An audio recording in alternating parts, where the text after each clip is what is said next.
Welcome to Moveable Dough. This is Steve Danielson. Join me each week as we explore the minds of living composers. We talk about their lives, their musical journeys, and of course, their music. For a complete archive of episodes as well as access to the shorter segments called Movable Snippets, visit my website sdcompose.com/moveabledough.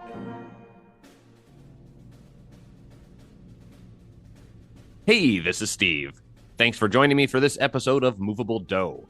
My guest today is Reginald Unterseher.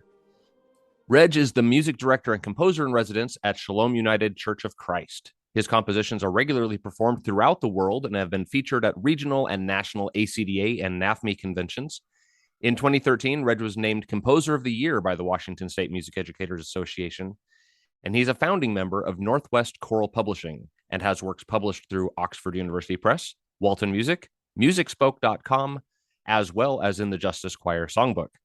Reginald Unterseher, welcome to Moveable Dough. Hey, Steve. Thanks for having me. So I'd like to actually start with a point of bio that I didn't include earlier. You state online that you've had more of your compositions performed in a nuclear reactor than any other composer in history, living or dead. Living or dead. So I know there's a story behind the statement, and I'm curious to hear it. Yeah, definitely. And in fact, two of the pieces that I sent to you that we could talk about come from our nuclear reactor concerts. So where I live is very near the Hanford Nuclear Reservation, which was one of the main sites, where maybe the main site of the Manhattan Project in in World War II. So there are all kinds of, I can actually see, I live kind of up on a hill, and I can see a long ways away, and I can see nuclear reactors.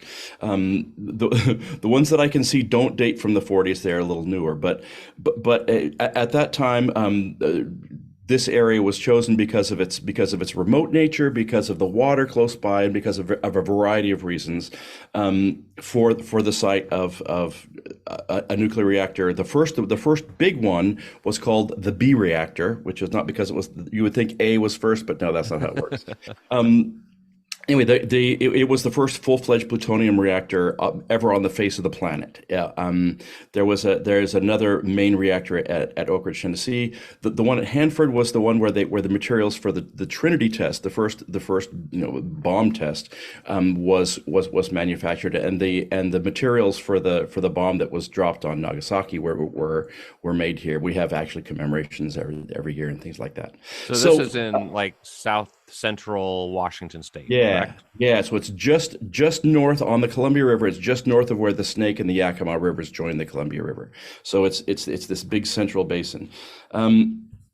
So instead of that, it's a very old reactor. Again, it doesn't look like people think it does. It's not at all what people think of as nuclear reactors are, and it's an extremely important historical site. It's the dawn of the nuclear age. I mean, I can see the dawn of the nuclear age from my house, and so there was, when these things get contaminated and old and terrible, the general plan has been to cocoon them, to put them, hide everything, block everything, cover everything. There was a strong effort to maintain this particular reactor in its more original configuration as a historical site. So that was a very long, a very difficult process, but eventually what happened was it became part of the Manhattan Project National Historical Park, and they started doing tours and things like that before it became part of the Manhattan Project National Historical Park. The first time Justin Raffa, who's the artistic director of Mid-Columbia Master Singers, and I went out there on a tour, which was very early, one of the very first tours that they had out there. We walk into the main reactor room, and it's like, we have to sing here. I mean, it's this big concrete room. It's not huge, but there's pictures on my website of what it looks like. It is not what you think. It is not what you imagine. And the sound in there was amazing. In fact, if you go out there and you look at Facebook, you'll see a place that I created called the Cathedral of the Nuclear Age, and that's how I think of the B reactor, is that it's a spectacular small cathedral-like acoustic. And so he's like, what do we do? How do we do this? So over a period of, so the first thing, wrote him a little proposal and said, yeah, we want to come sing here, and the DOA was, we're the Department of Energy. We're not in the business of doing concerts. That's not what we do. And so, when you think about it, this is a place that they've been trying to keep secret and safe and hidden and away from espionage and bad guys. And they've been trying to keep this away from people for years and years and years and years and years. And that whole mindset of keep it safe, keep it secret. Right. And now it's like, oh yeah, but come on in and do stuff. That's a huge mind shift. The first time I ever went out there, I was in the parking lot and I was just kind of looking at the edges, and a guy in fatigues and with AK-47 looking machine says, "You get a step back a little bit," and it said, "There's snakes over there," and it's like, yeah, okay, snake. Got it. So anyway, after that first rejection, outright rejection, it's like, no, what are you people crazy? Justin, blessings on his head, decided, okay, so what I need to do in order to make this work is to get to know some people. So he, over a period of several years, he got to know the right people. We did little events for them with the master singers here and there. And then eventually we were able to start doing concerts inside the facility. The very first thing we did was we sang a national anthem and "Roll on Columbia" for a rollout of the National Historical Park. With Senator Murray and all the senators and state representatives and U.S. representatives, everybody just kind of sitting around looking right in our face, and the sound was amazing, and so that generated enough buzz and positive feeling that we were then able to start doing concerts. And so we did 4 concerts, I believe, in the before times. Programming for these is always complicated. I have had pieces on 3 of those concerts. One of them we did was a complete concert of a piece called Annalise by, I should know the Whitburn. Yeah, James Whitburn. It was a World War II themed thing about Anne Frank. But other ones, so what science themes? What do you do? What do you do? What do you sing in a nuclear reactor? Well, we will have a chance to talk about some of your pieces that you wrote for a nuclear reactor in the second half of our program today. But before you got to nuclear reactors, I want to back up to when you were young. Okay. So how did you start musicking? Were you doing piano lessons or school ensembles? What did you start with? I do not remember a time when my brother and sisters and parents and I did not do music together. That was always a thing that we did. My brother and sister and I would be paraded in church and we would sing duets, and I played violin and I played piano, and I did all those things. And I don't really remember when that started because I don't remember a time when it didn't exist. So that was always a thing that we did. Were you in ensembles in school as well? Oh yeah, absolutely. I didn't do choirs very much, which is interesting. But I did more. I was strings, played French horn, played whatever I could pick up and whatever I could make go. And I was not very good at a lot of instruments. Okay. What sort of music were you listening to when you were growing up? Classic First rock? album I ever had was the Marty Robbins Gunslinger album, which Gunslinger. Yeah, Okay. I remember the cover, red cover with Marty Robbins with his gun and all this kind of stuff. So there was a strong country music thing, country music and Baroque music, and that's church, a good combination there, right? And hymns and church music. So that was kind of where it started. I really fell in love with classical music as a teenager, playing Baroque music. That was especially with strings. When I was playing strings, and we would play Vivaldi and Bach and Telemann and all that stuff. I mean, that was so much fun to play, and there was an energy about it. There was just a connection that I felt to that music. I also was very into progressive rock of the 70s and 80s, and Yes, and Emerson, Lake and Palmer and all that kind of stuff. I first heard of Finistera through a Emerson, Lake and Palmer album. I go, wow, that's really cool. What is it? Wait a minute. That's great. So how did you eventually get into composition? The first thing that I remember doing is an arrangement when I was in the 7th grade. I was supposed to play my violin for some sort of event, and I couldn't find, it was like a Christmas event, had to have been because I did Silent Night, and I couldn't find anything that I liked, so I just wrote one.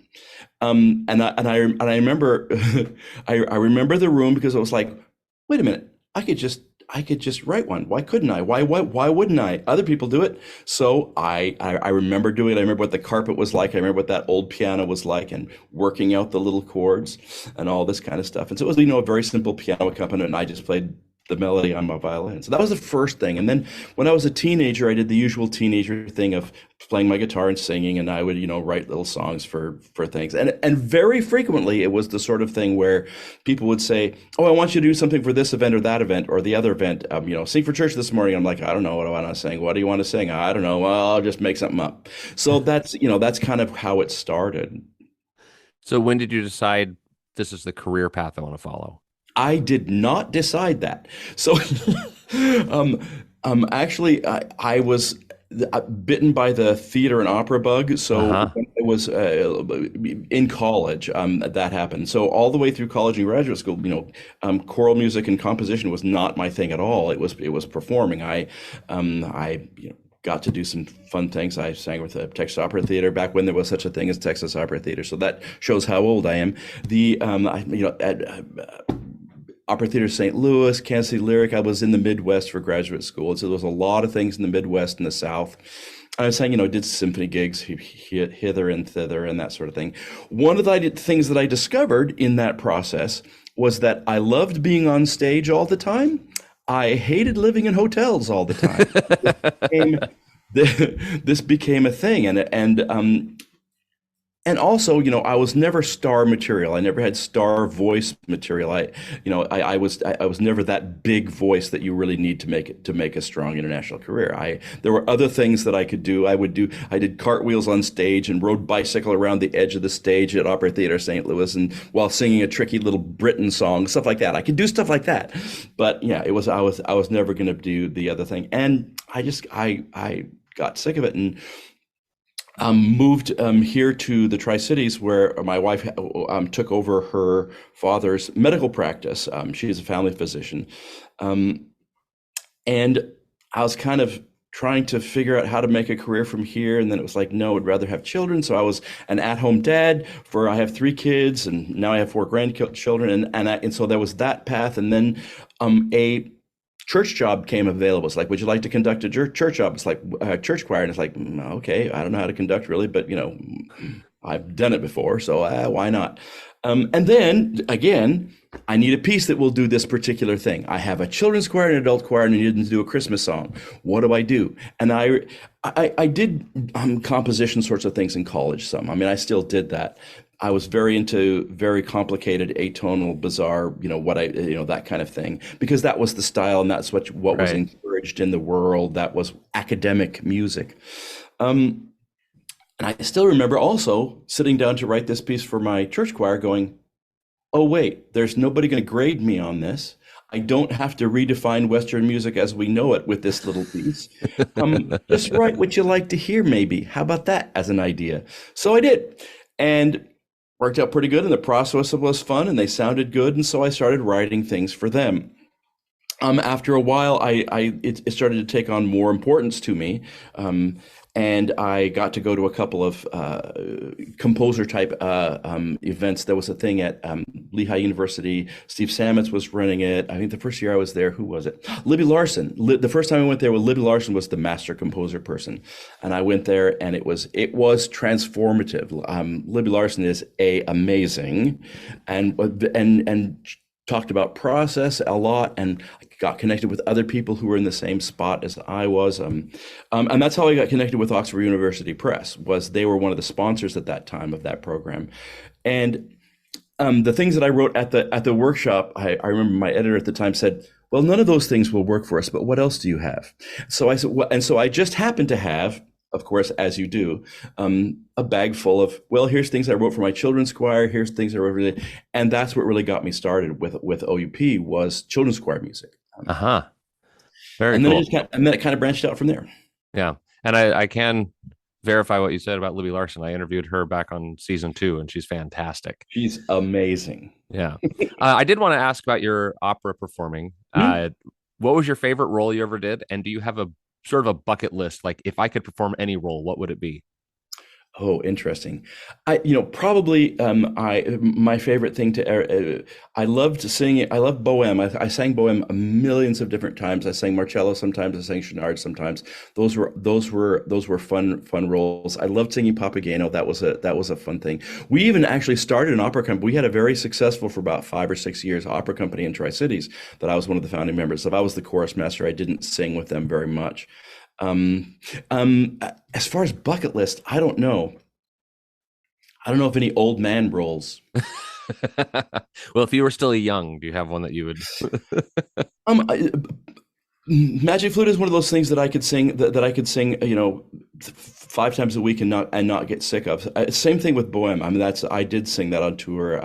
Carmen, I got tired of on tour. Mm.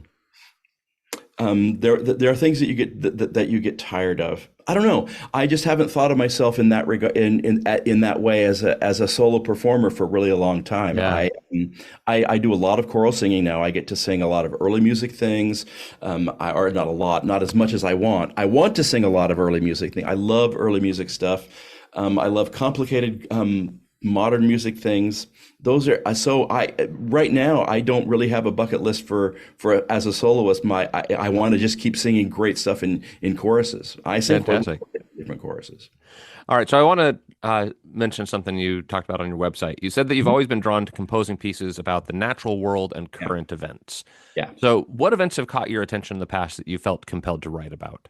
Environmental issues, social issues. I mean, the atomic thing.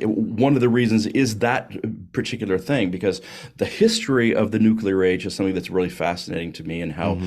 how our ability to destroy life on the planet happened, and what do we do about that? How do we feel about that? How do we move forward with that? And and especially learning about the Manhattan Project, how it started out as a well, we can't let Hitler get the nuclear bomb before we do, or we're all toast.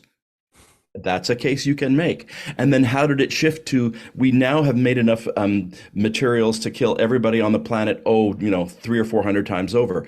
At what point do you really need that much stuff? At what point does it become about money? At what point does it become about bizarre ideas of power? Eisenhower's famous speech, where he was talking about the the military industrial complex. One of the things he was talking about was the nuclear industry, where it changed from um, saving ourselves from Hitler to lots of people making billions of dollars. And it's, how does that shift happen? So things Yeah. having to do with that issue is very interesting to me. Environmental issues. I remember obsessing one time about there was a big giant oil spill and I can't remember the name of it where oil was just gushing out of this extremely deep well in the Gulf of Mexico, and it was Hmm. just gushing and pouring. And I wrote some things about that. There are things about there was an oil or a coal mine disaster at about the same time, so I've written about that. Things having to do with environmental issues, and the nuclear industry, and our relationship to those sorts of things, and our relationship to nature, and what's reality, and all these sorts of things really fascinate me. So, if you think back to when you first started composing versus how you're composing now, would you say you compose pretty much in the same way, or do you compose differently now than you did when you were starting out? Um, I still largely write for specific purposes. I don't tend to. I'm not Libby Larsen who gets sits down at 8:37 every morning and writes this things for 7 minutes and whatever that is. I'm not. I tend to be pretty project driven. It's like if a thing comes up, I write for those things. I don't write every day, although things go through my head every day. Um, so those processes are still similar. What changes is skill set. I mean, blessedly I was an instrumentalist as well as a singer when I was a kid, and so I love writing for orchestras, and I love writing for instrumental ensembles as well as singers, and the integration of those sorts of things. I'm a both bad enough and good enough piano player to be able to write piano parts that real piano players like to play. which I'm always grateful for. But I can't. I can almost play them myself, but not quite. So a lot, and that actually is a thing. I oftentimes write for things that I wish I could do myself, but I'm not a soprano, despite how I appear on YouTube sometimes. I am, so there are, yeah. So a lot of things are the same. I just know I have had more experience, and so there's more things that happen. Writing for orchestras, I love writing for string quartets and things like that with voices, and that feels more second nature than it used to. Oh, so when you're not composing, what do you like to do with your time? What sort of hobbies do you have?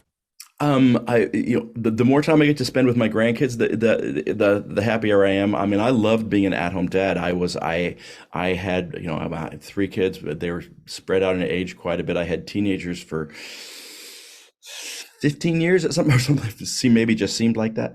No, it was great. I loved having teenagers. Taking care of kids is a huge fun thing for me. I like to go hiking. I am a big time snow skier. I was a snow ski instructor for like 5 6 years, and I still, even after however many thousands of knee surgeries I've had, I still snow ski. I can't water ski like I used to because of my hand surgeries. I can't hold onto the rope really anymore. My Hmm. new sport though is wing foiling. I have become obsessed with wing foiling, and I'm learning that right now because it's a thing I can actually it's a doable thing with my physical condition and my age, so it's great. Yeah, do you go out So on the yeah, Columbia River and do it? Priest Lake, Idaho, North Priest Idaho, Lake. actually Okay. a lot. Yeah, my family has a place up there that we've had since the early '60s, and so I'm very lucky to get to be up there a fair amount. And yeah, anything that's out on the water, I'm good with it. And hiking and backpacking and all that kind of stuff. Yeah, whenever we're driving across Oregon along the interstate, we always see foilers out there on the Columbia Yeah. River. Well, and it's a new thing. I mean, it's like I did try the kiteboarding thing. Sailboarding never felt natural to me at all. It went against too many of the other habits that I had, physical habits that I had built up.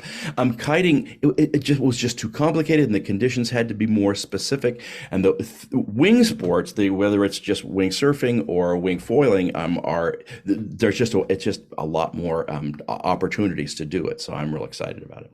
Fantastic. All right, well, I've got one more question before we take a Okay. break. I'm asking this to all my guests this season. Who is one other living composer that you think we should all go check out? Oh gosh. Let's see.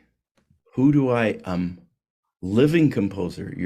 You're specifying living composer. I don't know. I'd have to think about that because it's one of the reasons I quit doing my jobs as running choruses and things like that is because in order to be successful at that job, you have to spend a lot of time programming. You have to spend a lot of time listening to pieces, making choices that regard. And if I spend much time in that, my own compositional process gets tangled up in that. And so I don't go out, don't tell anybody, but I don't go out and listen to a lot of other composers. It gets confusing to me. I, and I fall into teacher mode sometimes too. Well, what you really ought to do is this. So, and it's like, yeah, no, just listen to it, enjoy it. So it's not there's nobody who's just jumping out at me. Part of the problem also in this is like if I mention one of my friends, all the rest of my friends are going to go, "Why didn't you say me?" And one of the one of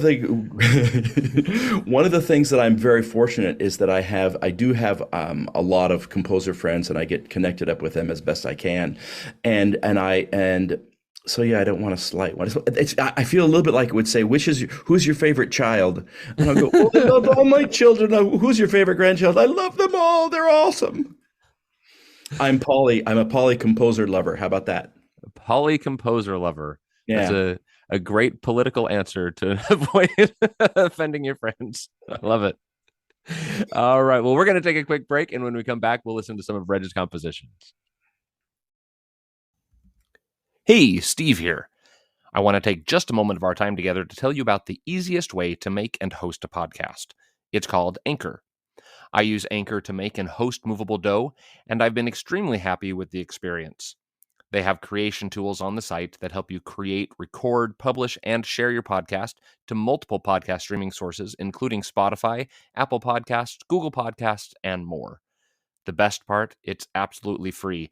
No monthly cost, no hidden fees. So if you've been thinking about making a podcast, and you know you have, download the Anchor app today or visit Anchor.fm to get started. Thanks for listening, and let's get back to Moveable Dough. Welcome back. I'm talking today with Reginald Unterseher. So we're going to start today with A Little Song of Life for mixed voices and piano. This piece explores your love that we mentioned earlier of the natural world. Yeah. So the beginning of the piece begins with an expression of joy of nature. Where does the piece go from there? It's about the cycles of nature. One of the things that, growing up on a farm, and I worked on farms as a kid. I mean, I was always very connected to, when do you plant the seeds? When do they grow? How do you then you harvest them? And then there's the fallow time, and then the spring comes back. So these cycles of nature are very interesting to me. We tend to get stuck in the where we are right now is where we will be forever. And one of the reasons why I came, this is a piece that I was originally commissioned by Children's Chorus in Spokane area Children's Chorus, and I wrote it for kids because it's kind of a beautiful kid perspective. But I came back to it a couple of years after during the pandemic, because during the pandemic, I mean, writing was like, no, I don't want to write. I just don't know. It's just not happening. And this poem and this piece was very comforting to me, because it was about cycles, and where we are now is not where we're going to be stuck forever. And so this piece has become very important to me after it sat for several years. All right. Well, we are going to listen here to the Priest Lake Chamber Chorus performing A Little Song of Life.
By the way, I have a little secret to tell you about the Priest Lake Chamber Chorus.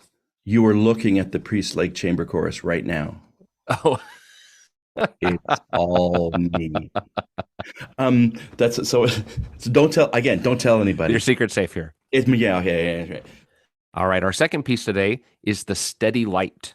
So this has been arranged for many different voices and available a cappella or accompanied. So where did the piece start? Was this a commissioned piece? Um, Sort of.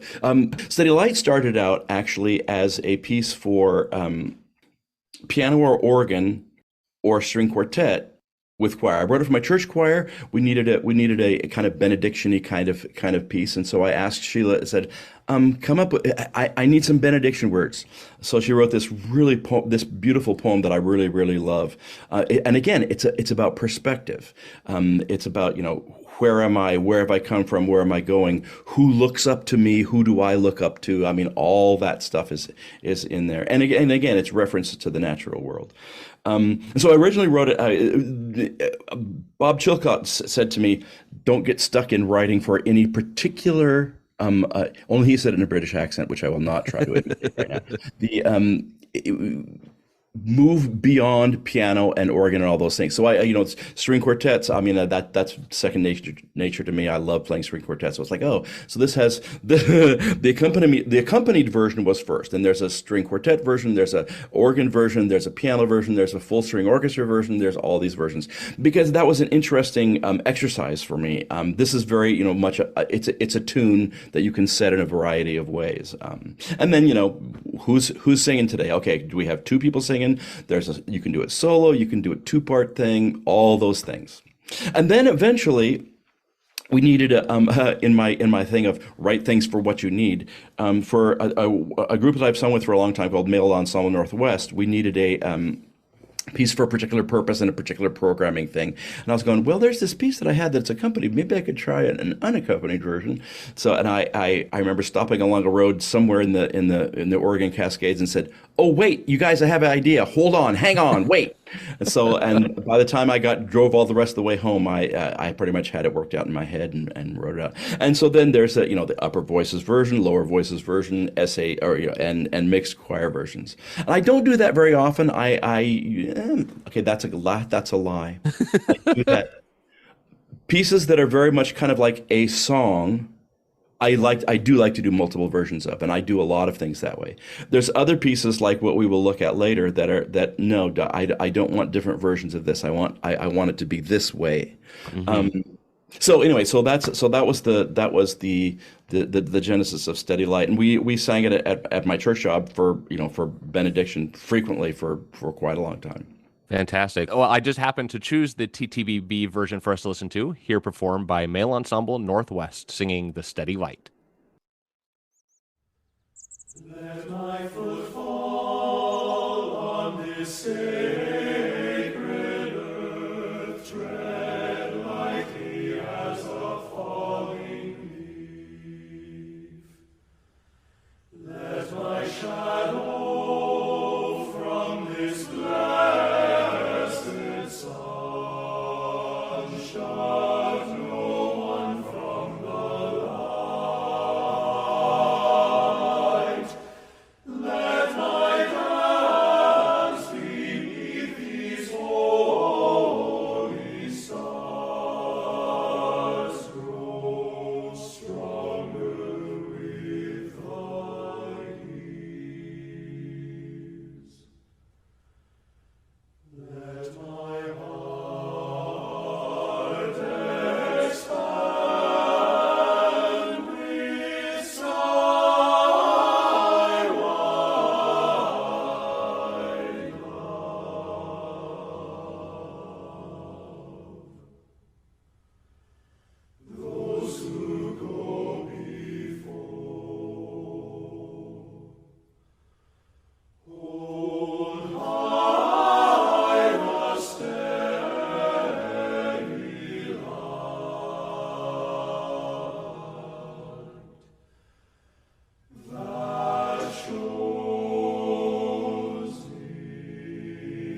All right, our next piece today, American Soldiers. So this is from Nuclear Dreams, an oral history of the Hanford site.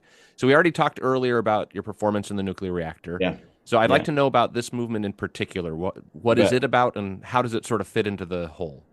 So this whole piece was the last thing that we actually did out there before the pandemic, and the it's a concert like work for chorus and soloists and a small orchestra, a lot of percussion players, and it was a friend of mine who is a very interesting poet and mythologist and technical writer at Hanford and did a lot of work in historical work. One day I had a dream that I put on Facebook, and she said, "Oh, you know, I wrote a paper that was all based on the dreams of nuclear workers, right?" And I said, "You did what?" So she sent it to me, and in the course of a few months, we had a libretto. And then I bugged Justin. I said, Justin, we have to do this. Justin, we have to do it. So I was able to talk him into a concert length piece. Now, this particular thing, the Atomic Soldiers section.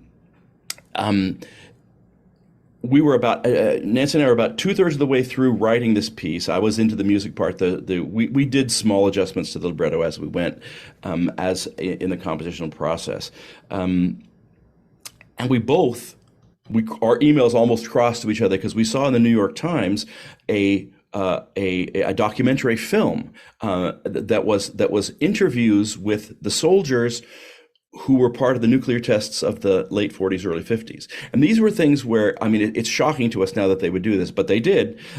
This was in the duck and cover years where, it's like duck and cover, you'll be fine. It's fine. And so what they would do is because they didn't know how this stuff worked, they didn't know what was going on. So they would put a nuclear bomb out in the desert, get a bunch of soldiers, they'd blow this thing up, and then they'd go running in. And I am not making that up, to see what would happen. So this document, and then those soldiers were sworn to secrecy. They were actually, if they had talked about it, they could have been executed. So this documentary that finally changed in like late 90s. Early 2000, I forget the exact date, but that changed and it became legal for them to talk it. And there was not that many of them left by that time. So Morton Kennedy, the filmmaker, made this documentary that was a collection of their interviews about their experiences. And that movie was just surreal and bizarre and so perfect. I mean, it fit into the project so perfect. So we immediately wrote to him and the New York Times and said, can we write some music?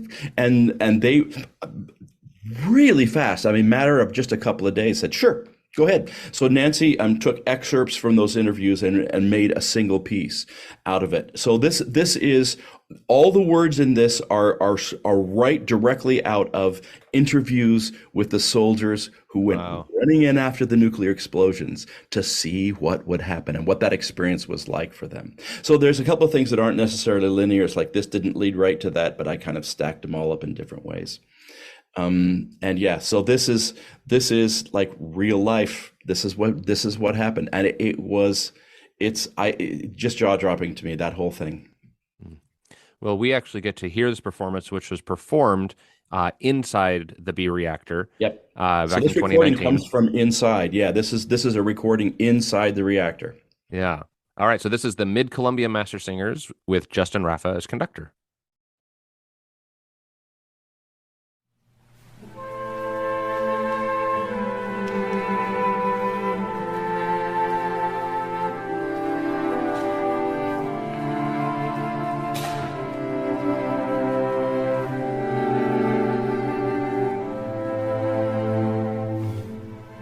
On the morning of July 5, 1957, about 4 in the morning, they put us in a trench. It was a mile from ground zero with us. I was in a platoon with 40 other people. And for protection, we just had our utility jackets. Our weapons held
our last piece today, if you can read this. So this piece also focuses on the Hanford nuclear site, this time from poet Kathleen Flanagan, who spent time as a civil engineer at Hanford. Uh, I understand that this piece is for multiple choruses Yeah. and is best experienced live. Yeah. So tell us about this piece and how you envision its performance. Yeah. So, again, I'm always on the lookout for subject matter for poetry and for things like this. Kathleen was the Washington State Poet Laureate. I first got connected with her while she was in that role, and I wrote a series of songs for a soprano and string quartet taken from her book called Plume, which is actually focused on the Hanford area. And the plume refers to the giant pool of massive toxicity that was sinking into the ground and moving towards the Columbia River. And there's been multi-year, multi-billion-dollar effort to, like, what do we do? And Kathleen was a hydrologist. So besides being a poet and a hydrologist, oh yes, no, I was very into it. So anyway, so I got to know Kathleen a little bit. This poem, if you can read this, is the last poem in the book, and if it's based on a real project. I mean, if you've ever gone by old highways where there's road signs from 50 or 60 years ago, and you can see that you can see some of the words, but not necessarily all of them, and you try to piece together the story from that. This project was based on the idea of, when you're dealing with materials that could be deadly for 5 to 10,000 years, how do you mark them so that people 5 to 10,000 years from now will understand what is going on? I mean, what's the language going to be? You think about how much languages have changed in the last 300 years. Imagine 3,000 years. What do you do? What kind of symbology do you use? The traditional radiation warning sign that I grew up with, when that was market tested on a variety of cultures, some go, "Oh, that looks like an angel." No. So changing the symbology. How do you use symbol language instead of words? So the imagination of this is a group of people coming upon some symbols and some signs in stone or metal or whatever they could figure that would last that long, trying to figure out what the problem is and what are they trying to tell us? Do we are things good? Is that a plume? Is that a cloud? I mean, is that danger? Is that, and the word that keeps coming back is death. When it's like, what's going on? So we sang death like 87 times in the reactor. It's like, I was a little worried, but that we were going to get in trouble. We did not. They were great. It was like, do what you want to do what you think, do what your thing is. So in my imagination, this is three choirs. The center is the group of people coming upon this incomplete symbology, trying to figure out what to do. This is a real project that I actually know people who have worked on it, both at Hanford and for the Yucca Mountain thing. How do we mark it? And then I have like Greek chorus of two Greek choruses, one on either side, being the people from the past trying to say, it means this, it means death. And they're going, is it this? Does that mean love? Does that mean happiness? Death. They keep saying, no, it means death. And it's like, no, I think it might be, let's plant our corn here. No, it means death. So anyway, that's kind of the concept. And you can't, as like you said, you can't really get that from a YouTube video or a live or a plain recording. When you're in a room and you can get one choir on one side, one choir on the other side, and then these people, this septet in the middle, it's a different experience. But all right, well, we're gonna unfortunately just hear a multi-track performance of this by Matthew Curtis, but a very accurate one. Very accurate one. And if you ever do get a chance to hear this live, I recommend hearing it inside a nuclear reactor. So here is If You Can Read This.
All right. Well, Reg, what are you working on now that you can tell us about?